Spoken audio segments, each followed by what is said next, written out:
जय श्री राम दोस्तों। मैं उम्मीद करता हूँ आप सभी लोग अच्छे होंगे। तो आज हमारा 90 डेज़ चैलेंज का दूसरा दिन है। तो हमने क्लास 9th का फर्स्ट चैप्टर कंप्लीट कर लिया है। आई होप आप सभी ने वह वीडियोस देख ली होगी। हमने उस वीडियो में प्रीवियस ईयर के कुछ क्वेश्चंस भी किए थे।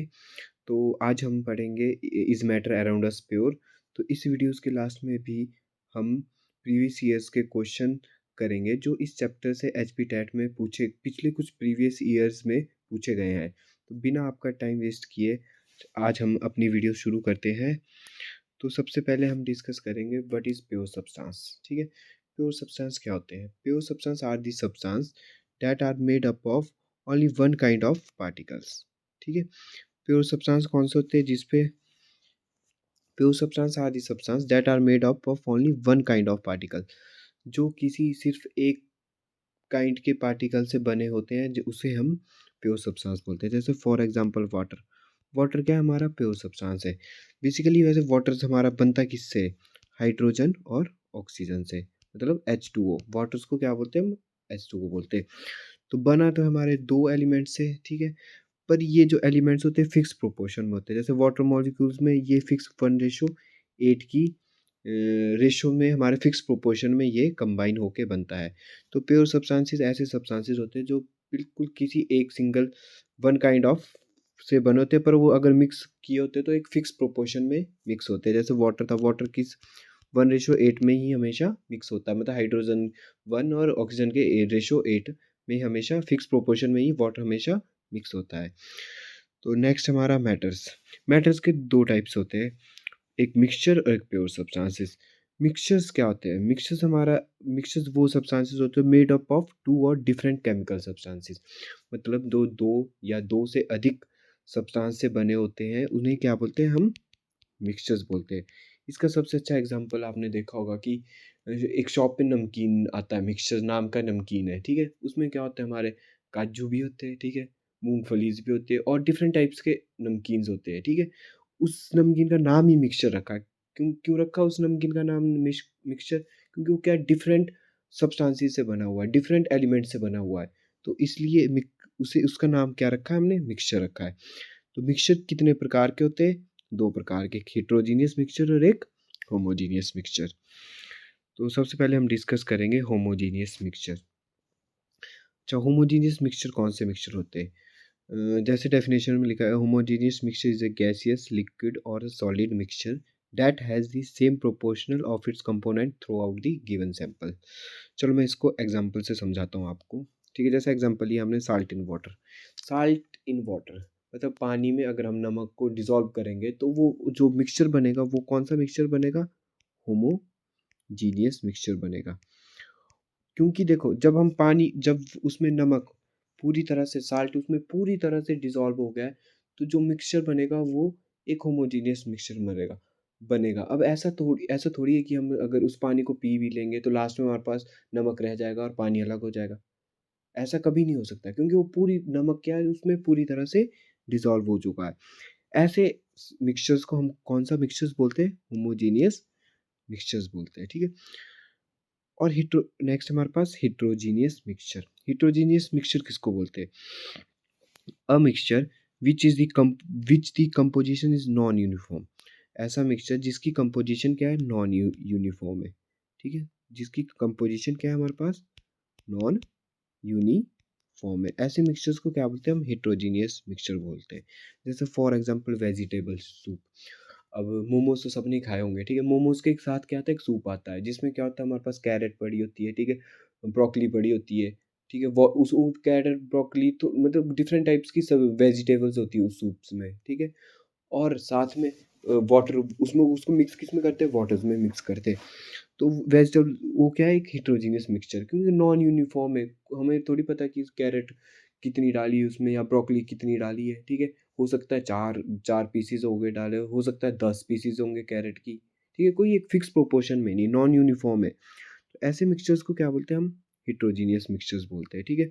जैसे सेकंड एग्जांपल है mixture of water and soil. मतलब जब हम पानी में सॉइल को घोलेंगे तो उसमें क्या होगा? बहुत सारे पत्थर भी आएंगे, ठीक है। कुछ सॉइल्स के पार्टिकल्स भी होंगे, कुछ इम्प्योरिटीज भी होंगी, कुछ बड़े पत्थर भी हो सकते हैं, मतलब बड़े रॉक्स भी बड़े पत्थर भी हो सकते हैं, ठीक है?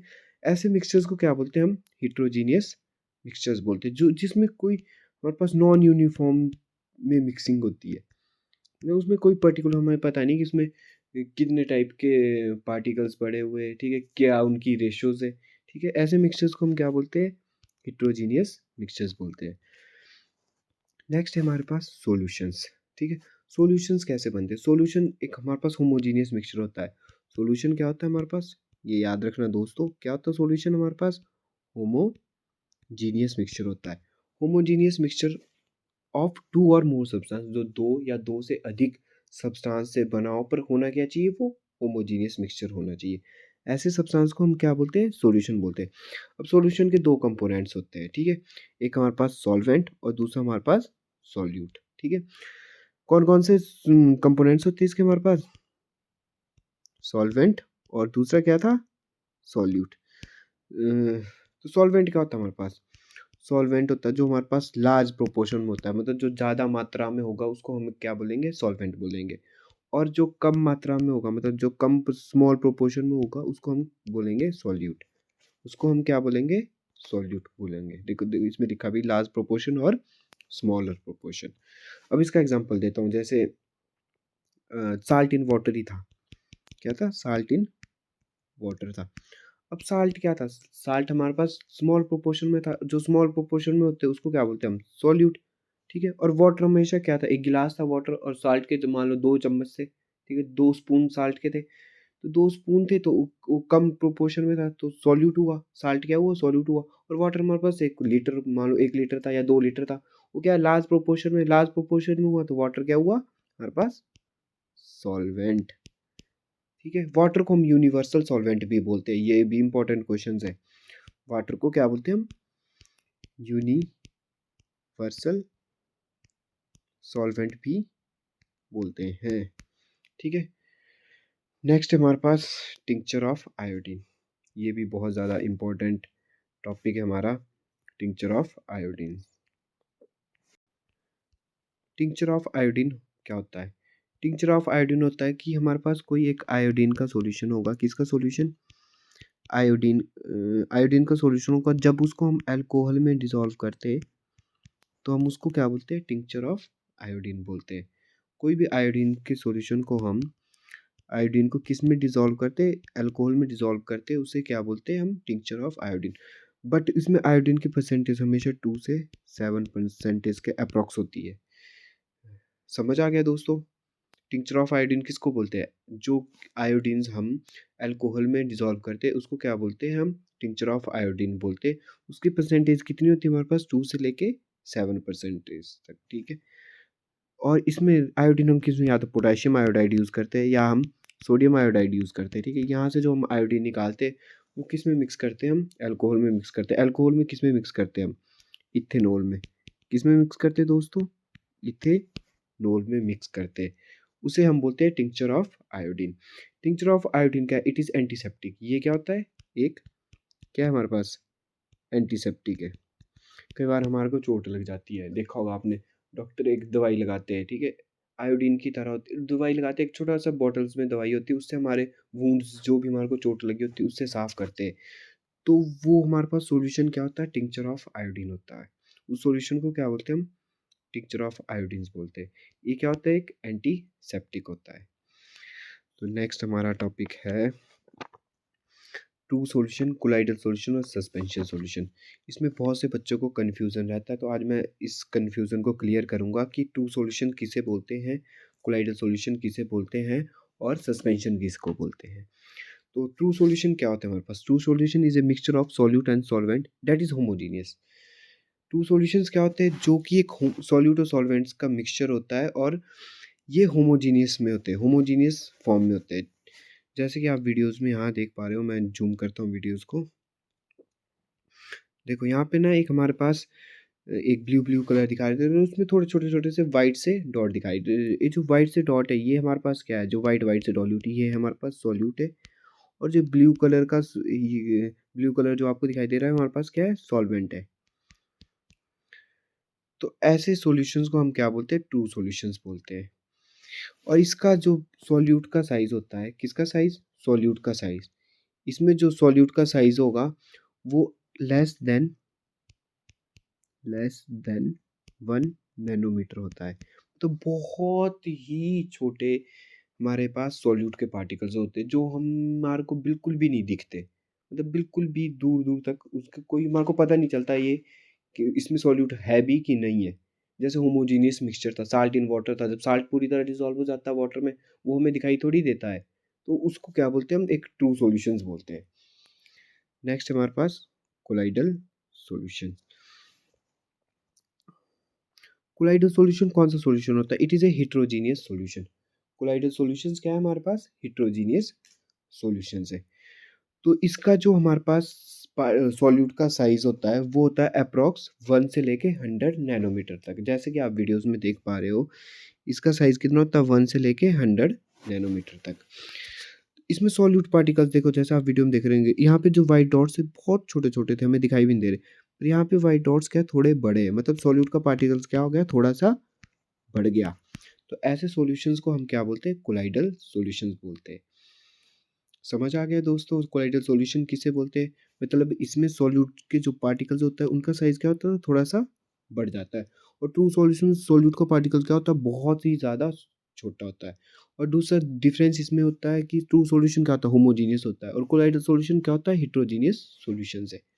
ये भी कई बार एग्ज़ाम में पूछ लेते हैं। एक और इससे इम्पोर्टेंट क्वेश्चंस बनता है हमारे कोलाइडल सॉल्यूशन से, क्या? It shows a Tyndall effect. ठीक है, नेक्स्ट स्लाइड में बताऊँगा आपको टिंडल इफ़ेक्ट किसको बोलते हैं। टिंडल इफ़ेक्ट होता है जो पार्टिकल्स होते हैं, जो particles and scattered a beam of light, a visible light. मतलब कोई ऐसी पार्टिकल्स होंगे जिसमें बीम ऑफ उसका पाथ दिखता है, पार्टिकल्स का जिसमें हमारे को पाथ दिखेगा, उसको बोलते हैं हम टिंडल इफ़ेक्ट। जैसे फॉग हो गया, टिंडल इफ़ेक्ट का एग्ज़ाम्पल क्या है? फॉग। ये पूछ लेते हैं एचपी टेट में, पूछ लेते और भी कोई एग्ज़ाम, जितने भी हिमाचल प्रदेश के एग्ज़ाम है, उनमें बेसिक साइंस में ऐसे क्वेश्चंस बनने के बहुत ज़्यादा चांस होते हैं। फॉग किसका एग्ज़ाम्पल है हमारे पास दोस्तों? टिंडल इफ़ेक्ट का। कोलाइडल सॉल्यूशंस भी है और ये एग्ज़ाम्पल किसका है? टिंडल इफ़ेक्ट का। अच्छा, मैं आपको कोलाइडल सॉल्यूशन का एग्ज़ाम्पल दे लेता हूँ। मिल्क, यहाँ पे शायद मैंने लिखे नहीं है ठीक है? तो उस कोलाइडल सॉल्यूशन का एग्ज़ाम्पल क्या है? मिल्क हो गया। मिल्क में, अब मिल्क में हमारे को, मिल्क में क्या होता है? मैग्नीशियम होता है, ठीक है? और कैल्शियम भी होता है। इसमें बहुत से ऐसे एलिमेंट्स होते हैं पर हमारे को क्या वो दिखाई नहीं देते, क्योंकि उनको सॉल्यूट पार्टिकल्स क्या होता है? बहुत ज़्यादा छोटा होता है। तो एक प्रकार से हमारे पास मिल्क किसका एग्जांपल है? कोलाइडल सॉल्यूशन का। नेक्स्ट एग्जांपल हमारे पास ब्लड। ब्लड भी किसका एग्जांपल है? कोलाइडल सॉल्यूशन का ब्लड एग्जांपल है। ब्लड में कौन से हमारे पास मेटल पाई जाती है? आयरन। ये याद रखेंगे दोस्तों, ये भी बहुत ज़्यादा इंपॉर्टेंट क्वेश्चन है। ब्लड में कौन सी मेटल पाई जाती है? आयरन। ये भी बहुत ज़्यादा इंपॉर्टेंट क्वेश्चन है। और नेक्स्ट है हमारे पास सस्पेंशन। सस्पेंशन भी हमारा क्या है? हेटेरोजेनियस मिक्सचर है। जैसे कि आप वीडियो में देखो कि ये इसमें क्या है कि सॉल्यूट के पार्टिकल्स क्या है, बहुत जो वाइट वाइट से डॉट दिखाई दे रहे हैं आपको, ये क्या है? बहुत ज़्यादा साइज में बड़े, ठीक है, as compare to colloidal solution. और ट्रू सॉल्यूशन में तो वाइट वाइट से डॉट क्या थे? बहुत ज़्यादा ही छोटे थे। तो सस्पेंशन में क्या होता है? जो सॉल्यूट के पार्टिकल्स होते हैं बहुत ज़्यादा, थोड़े से बहुत, मतलब बहुत ज़्यादा तो नहीं, पर उनका साइज़ क्या होता है? थोड़ा बड़ा होता है। तो उनका साइज़ होता है मोर देन 1000 नैनोमीटर। सस्पेंशन में क्या होता है? उनका साइज़ मोर देन 1000 नैनोमीटर। इसका एग्ज़ाम्पल दे देता हूँ आपको। जब भी हम, मान लो कोई भी डस्ट पार्टिकल्स है, कोई मिट्टी ले लो, मिट्टी को जब भी हम पानी में घोलते हैं, तो वो किसका एग्ज़ाम्पल है? एक सस्पेंशन है, जो हमारे पास सस्पेंशन सॉल्यूशन बोलता है। क्योंकि उसमें क्या होता है कि पार्टिकल साइज़ क्या होता है? पत्थर का साइज़ थोड़ा कितना बड़ा होता है पत्थर का साइज़? ठीक है, डस्ट पार्टिकल का साइज़ बहुत बड़ा होता है। उसमें जो डस्ट पार्टिकल्स के साइज़ होंगे वो 1000 नैनोमीटर से ज़्यादा होंगे। पत्थर का साइज़ होगा जो उसका उसका साइज़ कितना होगा? 1000 नैनोमीटर से ज़्यादा होगा। ठीक है? तो ऐसे सॉल्यूशंस को हम क्या बोलते हैं? सस्पेंशन बोलते हैं। नेक्स्ट है हमारा टिंडल इफ़ेक्ट। ये देखो, मैंने आपको एक इमेज बताई, इसमें टिंडल इफ़ेक्ट किसको बोलते हैं? ये इमेज किसकी है? टिंडल इफ़ेक्ट की। तो जैसा कि आप देख पा रहे हो यहाँ पे कि मैंने एक साइड क्या लगाई है? लेज़र लाइट लगाई है और यहाँ पे एक सॉल्यूशन लिया है, कौन सा? Colloidal solution. और यहाँ पे सॉल्यूशन लिया है ट्रू सॉल्यूशन। यहाँ कौन सा सॉल्यूशन लिया है? True solution. और यहाँ कौन सा सॉल्यूशन लिया है? Colloidal solution. जैसे ही मैंने यहाँ से एक लेज़र लाइट पास की तो कोलाइडल सॉल्यूशन में क्या हो रहा है कि हमारे को पाथ दिखाई दे रहा लाइट का, दिखाई दे रहा। देखो यहाँ से लाइट का ये रेड रेड से डॉट दिखाई दे रहे होंगे सभी को, वीडियोज़ में दिखाई दे रहे रेड रेड से डॉट। तो हमारे को क्या दिखा रहा है? लाइट का पाथ दिखाई दे रहा है। और जो हमारे पास ट्रू सॉल्यूशन पे था तो यहाँ पे एक रेड डॉट दिखाई दे रहा है, यहाँ पे रेड डॉट, बीच में कोई पाथ नहीं दिखाई दे रहा। तो जिसमें हमारे को पाथ दिखाई दे लाइट का, ऐसे इफेक्ट को हम क्या बोलते हैं? टिंडल इफेक्ट बोलते हैं। ऐसे इफेक्ट को क्या बोलते हैं हम? टिंडल इफेक्ट बोलते हैं। ये बहुत ज़्यादा इंपॉर्टेंट है, ठीक है। ये टिंडल इफेक्ट होता है किसमें? टिंडल इफेक्ट कौन शो करता है? कोलाइडल सॉल्यूशन शो करते हैं। टिंडल इफेक्ट कौन शो करता है? कोलाइडल सॉल्यूशन शो करते हैं। मतलब कोलाइडल सॉल्यूशन कौन सा होता है? जैसे मैं मिल्क क्या करेगा हमारे पास? टिंडल इफेक्ट शो करेगा। और ब्लड क्या करेगा हमारे पास? टिंडल इफेक्ट शो करेगा। पेंट्स हो गए हमारे पास, पेंट्स भी क्या करते हैं हमारे पास? टिंडल इफेक्ट शो करते हैं। क्योंकि ये मिल्क, ब्लड और पेंट्स क्या है? हमारे सारे कोलाइडल सॉल्यूशन है। और जो जितने भी कोलाइडल सॉल्यूशन है वो क्या हमारे पास शो करते हैं? टिंडल इफेक्ट शो करते हैं। दोस्तों समझ आ गया टिंडल इफेक्ट किसको बोलते हैं? अगर आपको कोई भी क्वेरीज हो इस वीडियो से रिलेटेड तो आप मुझे कमेंट बॉक्स में ज़रूर लिखिएगा, मैं उसका आंसर ज़रूर दूंगा। और कोई कुछ भी सजेशन लिखना हो तो ज़रूर कमेंट बॉक्स में ज़रूर लिखिएगा। तो नेक्स्ट पढ़ेंगे हम डिस्टिलेशन। नेक्स्ट टॉपिक क्या है हमारे पास? डिस्टिलेशन। ये तो बहुत ही ज़्यादा इम्पोर्टेंट टॉपिक है डिस्टिलेशन। ये एचपी टेट से इसमें इसमें बहुत से एचपी टेट से बहुत से क्वेश्चंस प्रीवियस ईयर में आए डिस्टिलेशन से, ठीक है। और हमारे बेसिक साइंस से जो बेसिक साइंस के भी बहुत से क्वेश्चंस कहाँ से बनते हैं? डिस्टिलेशन वाले टॉपिक से बनते हैं। तो आज मैं आपको बताऊंगा डिस्टिलेशन किसको बोलते हैं। डिस्टिलेशन एक प्रोसेस है। डिस्टिलेशन क्या है? एक प्रोसेस है। Distillation is process of heating the liquid. मतलब इसमें एक प्रोसेस है जिसमें हम हीट करते हैं किसको? लिक्विड को हीट करते हैं टू फॉर्म में वेपर। उनके क्या बना देते हैं? हम वेपर्स बना देते हैं। क्या कि हमने सबसे पहले distillation is the process of heating the liquid, हमने लिक्विड को हीट किया और उनके क्या बना दिए? वेपर बना दिए। अब जब जो जिस लिक्विड के वो वेपर बने फिर उसको हम क्या करते हैं? कूल डाउन करते हैं उन वेपर्स को।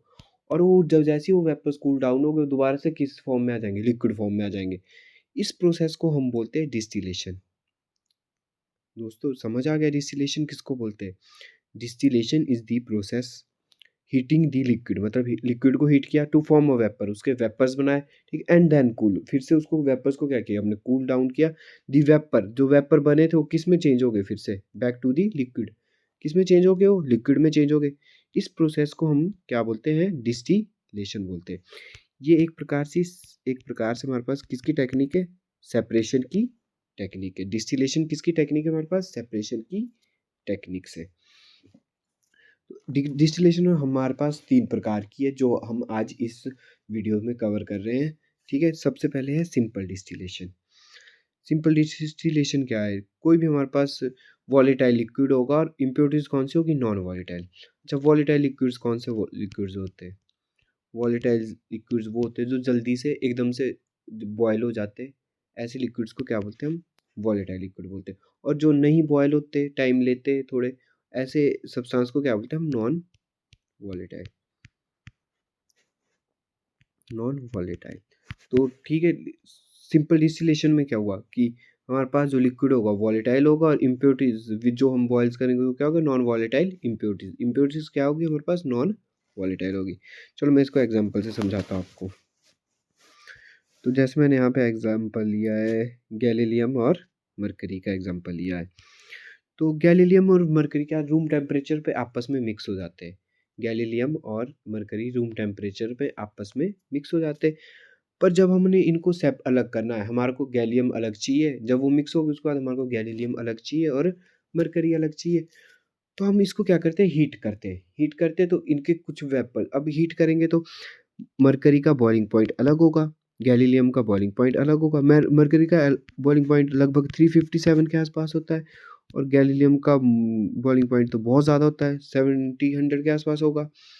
तो जल्दी कौन बॉयल होगा? मरकरी बॉयल होगा। तो मरकरी के क्या बनने शुरू हो जाएंगे? वेपर बनने शुरू हो जाएंगे।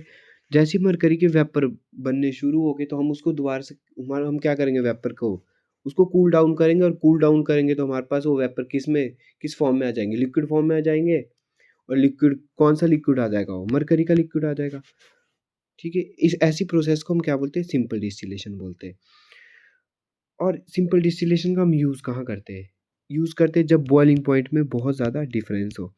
सिंपल डिस्टिलेशन का यूज़ हम कहाँ करते हैं, जब बॉइलिंग पॉइंट में क्या हो, बहुत ज़्यादा डिफरेंस हो।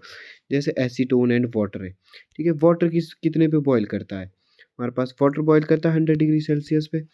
और एसीटोन किस पे बॉयल करेगा, 60 डिग्री सेल्सियस पे। मतलब अगर इन दोनों का हमारे पास मिक्सचर है, तो हम इन दोनों के मिक्सचर से हम एसीटोन को सिंपल डिस्टिलेशन के मेथड से हम इसको एसीटोन को हम सेपरेट कर सकते हैं। कैसे, हम क्या करेंगे, हीट करेंगे तो 60 डिग्री पे एसीटोन बॉयल होना शुरू हो जाएगा। 60 डिग्री पे एसीटोन बॉयल हो जाएगा तो उसके वेपर बन जाएंगे। वेपर को हम क्या करेंगे, कूल करेंगे और एक सेपरेशन टेक्निक्स के थ्रू हम इसको बैक टू उसका फिर से लिक्विड बना देंगे और हमारे पास प्योर फॉर्म में क्या निकल जाएगा, एसीटोन निकल जाएगा। ठीक है, जैसे फॉर एग्जांपल यहाँ पे एक और लिया मैंने, बेंजीन और एनालीन। ये एग्जांपल दोस्तों सारे याद कर लेना। इन्हीं एग्जांपल से ऐसे पूछ लेते कई बार कि एसीटोन एंड वाटर एग्जांपल किसका है, सिंपल डिस्टिलेशन का एग्जांपल है, फ्रैक्शनल डिस्टिलेशन का एग्जांपल है, या स्टीम डिस्टिलेशन का एग्जांपल है। तो एसीटोन एंड वाटर किसका एग्जांपल है हमारे पास, सिंपल डिस्टिलेशन का। अब एक और एग्जांपल, बेंजीन और एनालीन। ठीक है, बेंजीन 80 डिग्री सेल्सियस पे बॉयल होता है और एनालीन कितने पे होता है, 180 डिग्री सेल्सियस के आसपास। तो इनके बॉइलिंग पॉइंट में क्या बहुत ज़्यादा डिफरेंस है, जिनके बॉइलिंग पॉइंट में बहुत ज़्यादा डिफरेंस होता है, ऐसे प्रोसेस को ऐसे ऐसे मिक्सचर को सेपरेट आउट करने के लिए हम किसका यूज़ करते हैं, सिंपल डिस्टिलेशन का यूज़ करते हैं। नेक्स्ट है हमारे पास फ्रैक्शनल डिस्टिलेशन।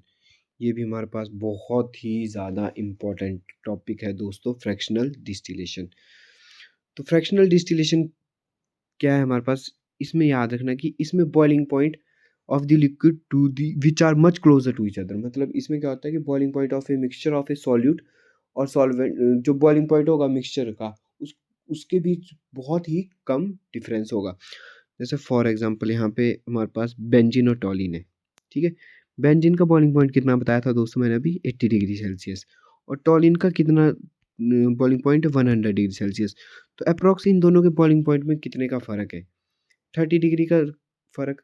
तो ऐसे जिनके बॉइलिंग पॉइंट में बहुत कम डिफरेंस होता है, उसमें हम किस डिस्टिलेशन का यूज़ करते हैं, हम फ्रैक्शनल डिस्टिलेशन। अब नेक्स्ट एग्जांपल देखो, मिथेनॉल का क्या है, 65 डिग्री सेल्सियस।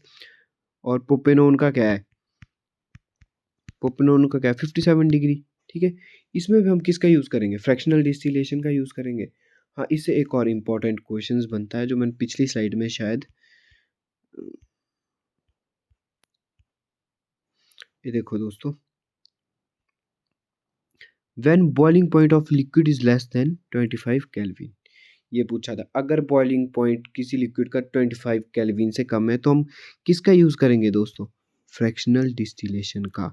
ये मैंने देखो यहाँ पे मैंने लिखा भी इम्पोर्टेंट टैट, मतलब ये क्वेश्चन टैट में आया हुआ है कि अगर बॉइलिंग पॉइंट ऑफ लिक्विड किसका लेस देन 25 केल्विन, अगर बॉइलिंग पॉइंट कितना कम है, 25 केल्विन से कम होगा, तो हम किसका यूज़ करेंगे, फ्रैक्शनल डिस्टिलेशन का। यहाँ पे देखो मैंने फ्रैक्शनल डिस्टिलेशन के एग्जांपल लिखे, पैराफिन वैक्स। पैराफिन वैक्स क्या होती है, आपने मोमबत्ती देखी होगी, ठीक है, वो किससे बनी होती है, पैराफिन वैक्स की तरह वैक्स से बनी होती है। डीजल, ठीक है, गैसोलीन, ये सारे किसके एग्जांपल है हमारे पास, फ्रैक्शनल डिस्टिलेशन के। नेक्स्ट है हमारे पास, आ गया दोस्तों फ्रैक्शनल डिस्टिलेशन समझ। नेक्स्ट है हमारे पास स्टीम डिस्टिलेशन। स्टीम डिस्टिलेशन भी एक इम्पॉर्टेंट है टॉपिक है। तो स्टीम डिस्टिलेशन क्या है हमारे पास, देखो, अगर बॉइलिंग पॉइंट में बहुत ही कम डिफरेंस है, जैसे वाटर और टॉलिन में सिर्फ 10 डिग्री का फ़र्क है, जैसे यहाँ पे आप देख पा रहे हो कि वाटर का 100 डिग्री सेल्सियस और एनालिन का 110 डिग्री सेल्सियस है। ओ सॉरी दोस्तों, एनालिन नहीं, टॉलिन। ठीक है, टॉलिन का कितना है, 110 डिग्री सेल्सियस है। तो इनके बॉइलिंग पॉइंट में बहुत ही कम डिफरेंस है। तो ये तो अगर हम इनको ज़रा सा बॉईल करेंगे, ये तो एकदम से कई बार आग भी पकड़ लेते हैं। तो इनको बॉईल करने के लिए हमारे को क्या करना पड़ता है, स्टीम का यूज़ करना पड़ता है। मोमोज तो देखे होंगे, ठीक है, मोमोज कैसे बॉईल करते हैं, हम डायरेक्ट गैस पे थोड़ी रखते कि गैस पे रख दिया और मोमोज बन गए। ठीक है, मोमोज भी हम क्या किसका यूज़ करते हैं, हम स्टीम का यूज़ करते हैं। उनको पकाने में किसका यूज़ करते हैं हम? स्टीम का यूज़ करते हैं। उसी प्रकार स्टीम कैसे मोमोज़ कैसे गर्म होते हैं? वेपर से गर्म होते हैं, ठीक है? 3 बॉक्स होते हैं, देखा नहीं मोमोज़ वाला? 3 बॉक्स होते हैं, नीचे वाले बॉक्स में हमारे पास वाटर होता है, ऊपर वाले बॉक्स में मोमोज़ रखे होते हैं, वो वाटर गर्म होता है, वेपर्स बनते हैं, वेपर से वो मोमोज़ क्या हो जाते हैं? गर्म हो जाते हैं। ऐसी प्रोसेस को हम क्या बोलते हैं? डिस्टिलेशन प्रोसेस बोलते हैं। ऐसी प्रोसेस को हम क्या बोलते हैं? डिस्टिलेशन प्रोसेस बोलते हैं। दोस्तों ये सबको समझ आ गया? ऐसी प्रोसेस को हम क्या बोलते हैं? डिस्टिलेशन प्रोसेस बोलते हैं। जो मोमोज़ वाले सारे मोमोज़ वाला कॉन्सेप्ट है, मोमोज़ कैसे गर्म होते हैं, कैसे मोमोज़ बनते हैं, वो वाला कौन-सा कॉन्सेप्ट है हमारे पास? स्टीम डिस्टिलेशन का। क्यों? क्योंकि सबसे नीचे वाले बॉक्स में क्या होता है? वाटर होता है, ठीक है? हम उसको गैस पे रखते हैं, वो वाटर बॉयल होता है, वेपर्स बनते हैं। वेपर से हमारे पास वो मोमोज़ क्या होते हैं? हमारे पकते, ठीक है? ऐसी प्रोसेस को हम किसका यूज़ करते हैं हम? Steam distillation. मतलब जो एक जैसे वाटर और टॉलिन में बहुत कम डिफरेंस है, ये बहुत कम डिफरेंस है, तो हम किसका यूज़ करेंगे? Steam distillation. और प्रीवियस ईयर में क्वेश्चन आया था कि टॉलिन का बॉइलिंग पॉइंट कितना है? टॉलिन का बॉइलिंग पॉइंट कितना है? तो ये 110 या 111 केल्विन के डिग्री 111 सेल्सियस के बराबर होता है। ये क्वेश्चन बहुत ज़्यादा इम्पोर्टेंट है। इसी से क्वेश्चन बना था पिछले प्रीवियस ईयर में भी, फ्रैक्शनल डिस्टिलेशन से क्वेश्चन था, क्योंकि हमारे को टॉलिन किसका एग्जांपल है? फ्रैक्शनल डिस्टिलेशन का एग्जांपल भी है और स्टीम डिस्टिलेशन का भी एग्जांपल है। तो टॉलिन का इन्होंने क्या पूछ दिया था? बॉइलिंग पॉइंट पूछ दिया था। ठीक है दोस्तों, ये सबको समझ आ गया? नेक्स्ट सेपरेशन टेक्निक्स हमारे पास सेंट्रीफ्यूगेशन और सेंट्रीपिटल। सेंट्रीफ्यूगेशन का एग्जांपल जैसे हमारे पास घर पे हम दही का क्या बनाते, लस्सी बनाते, तो जिस मशीन का हम यूज़ करते हैं वो मशीन कौन सी होती है? सेंट्रीफ्यूगेशन टेक्निक से, ठीक है? वॉशिंग मशीन हमारे पास सेंट्रीफ्यूगेशन टेक्निक से, ठीक है दोस्तों? सेंट्रीपिटल फोर्स क्या होती है? सेंट्रीपिटल फोर्स होती है जो पुश और पुल करती है टुवार्ड्स थ्रू दी सर्कल। ऐसी प्रोसेस को हम क्या बोलते हैं? सेंट्रीपिटल फोर्स बोलते हैं। तो दोस्तों नेक्स्ट हमारे पास टाइप्स ऑफ कोलाइडल सॉल्यूशन। इससे भी क्वेश्चन बनने के चांस बने रहते हैं दोस्तों। जैसे इससे आपने ये चीज़ें एग्जांपल याद कर लेने कि अच्छा इसमें डिस्पर्स मीडियम और डिस्पर्स फेस किसको बोलते हैं? सबसे पहले तो ये हम समझ लेते हैं। डिस्पर्स फेस जैसे हमारे पास सॉल्यूट है, जो स्मॉल प्रोपोर्शन में होगा, जो स्मॉल प्रोपोर्शन में होगा उसको क्या बोलेंगे हम? Disperse phase. और जो एक्सेस में होगा, जो हम एक्सेस में होगा उसको क्या बोलेंगे हम? Dispersed medium. दोस्तों ये सबको समझ आ गया? डिस्पर्स मीडियम क्या हो गया? जो एक्सेस में होगा, जो क्या होगा? एक्सेस में होगा। और जो स्मॉल कम मात्रा में होगा, स्मॉल प्रोपोर्शन में होगा, उसको क्या बोलेंगे हम? डिस्पर्स फेस बोलेंगे। तो दोस्तों कई बार क्वेश्चन ऐसे बन जाता है कि fog is the example of. Fog किसका एग्जांपल है हमारे पास? एयरसोल। फॉग किसका एग्जांपल है हमारे पास? एयरसोल। कई बार क्वेश्चन ऐसे भी बन जाता है कि फॉग में हमें बताओ कि फॉग में डिस्पर्स मीडियम क्या है और डिस्पर्स फेस क्या है? तो फॉग में डिस्पर्स मीडियम क्या है हमारे पास? गैस। और डिस्पर्स फेस क्या है हमारे पास? लिक्विड। ठीक है, क्योंकि फॉग में क्या होता है हमारे पास? गैसेस ज़्यादा होती है और लिक्विड तो बहुत कम होता है। तो जो कम होगा वो क्या होगा? डिस्पर्स फेस होगा। और जो ज़्यादा होगा वो क्या होगा? डिस्पर्स मीडियम होगा। जैसे शेविंग क्रीम है, शेविंग क्रीम किसका? हाँ दोस्तों ये भी बहुत ज़्यादा इंपॉर्टेंट है। शेविंग क्रीम किसका एग्जाम्पल है? फोम का। कौन सा कोलाइडल सॉल्यूशन है शेविंग क्रीम? फोम। ठीक है, और शेविंग क्रीम में क्या होता है? सबसे ज़्यादा क्या होगा?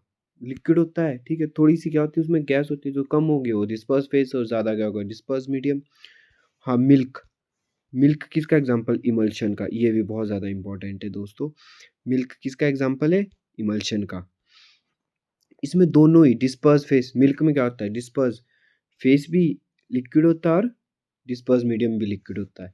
जैसे मिल्क में क्या क्या होता है हमारे पास? मैग्नीशियम होता है, कैल्शियम होता है, ठीक है? ये भी किस में होता है? लिक्विड ही फॉर्म में होता है। और अगर हम मिल्क में वाटर भी मिला देंगे वो भी किस में होता है? लिक्विड फॉर्म में होता है, ठीक है? तो एक इमल्शन का एग्जांपल क्या है हमारे पास? मिल्क।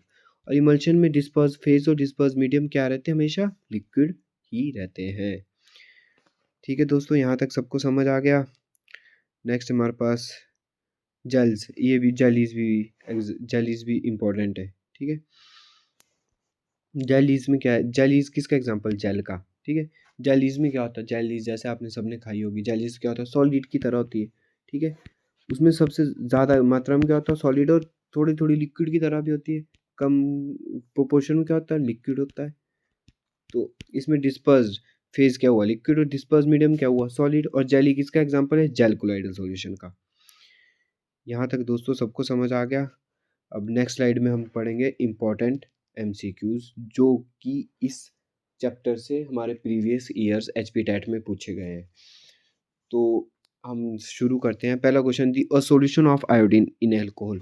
ये दोस्तों मैंने अभी करवाया था आपको कि आयोडीन का सॉल्यूशन जब भी अल्कोहल में होगा उसको क्या बोलते हैं हम, टिंक्चर ऑफ आयोडीन। क्या बोलते हैं दोस्तों हम उसको, टिंक्चर ऑफ आयोडीन। अच्छा, नेक्स्ट क्वेश्चन हमारे पास, इन शुगर सॉल्यूशन। अच्छा, शुगर सॉल्यूशन किस में होगा, वाटर में। तो उसमें बताना हमारे को कि ऑप्शन क्या है, sugar is a solute and water is a solvent. Sugar क्या है हमारे पास, सॉल्यूट, और वाटर क्या है हमारे पास, सॉल्वेंट है। ठीक है, दूसरा ऑप्शन क्या है हमारे पास, शुगर इज ए सॉल्वेंट और water is a solute. Both are solvent, both are solutes and both are solvents. अच्छा, शुगर सॉल्यूशन में सॉल्यूट क्या होता है, जो कम मात्रा में होता है। कम मात्रा में क्या है हमारे पास, शुगर है, और ज़्यादा मात्रा में क्या है, वाटर है। तो शुगर क्या होगा, सॉल्यूट, और वाटर क्या होगा हमारे पास, सॉल्वेंट। तो इसका आंसर होगा ऑप्शन ए। नेक्स्ट क्वेश्चन की ओर बढ़ते हैं। heterogeneous mixture in which the solute particles, question ध्यान से समझना दोस्तों, heterogeneous mixture in which the solute particles do not dissolve and remain suspended throughout the solvent and solute particles can be seen in the naked eye। अच्छा, जिस solute particles को हम अपनी आंखों से देख पाते हैं उसको क्या बोलते हैं हम, कोलाइडल सॉल्यूशन को देख पाते हैं हम, टू सॉल्यूशन के सॉल्यूट पार्टिकल्स को देख पाते हैं। हमने पीछे इमेजेस भी देखी थी, किसके सॉल्यूट पार्टिकल्स ज़्यादा होते हैं, 1000 नैनोमीटर से ज़्यादा किसके सॉल्यूट पार्टिकल्स होते हैं, सस्पेंशन के। तो जिसको हम अपनी आंखों से देख पाते हैं ऐसे सॉल्यूट पार्टिकल्स को क्या बोलेंगे हम, सस्पेंशन। ठीक है दोस्तों, ये वाला क्वेश्चन सबको समझ आ गया। चलो नेक्स्ट क्वेश्चंस की तरफ बढ़ते हैं। फिर से आ गया टिंक्चर ऑफ आयोडीन से। Tincture of iodine, find the solute. अच्छा, टिंक्चर ऑफ आयोडीन में हमारे को सॉल्यूट और सॉल्वेंट बताना है। अच्छा, टिंक्चर ऑफ आयोडीन क्या होता है, 2.2 या 2 से लेके 7% क्या होता है उसमें आयोडीन होता है। वो किस में मिक्स करते हैं हम, अल्कोहल में मिक्स करते हैं। किस में मिक्स करते हैं हम, OH लिख लिया मैंने, अल्कोहल में मिक्स करते हैं।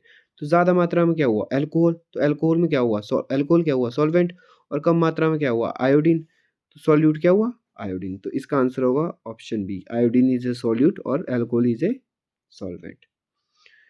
चलो दोस्तों नेक्स्ट क्वेश्चंस की तरफ बढ़ते हैं। अच्छा, the zigzag motion of a collider particle, ये भी बहुत ज़्यादा इंपॉर्टेंट क्वेश्चन है कि जो जिगजैग मोशन होता है, ये शायद एचपी टेट के प्रीवियस ईयर्स क्वेश्चंस में आया है ये क्वेश्चंस।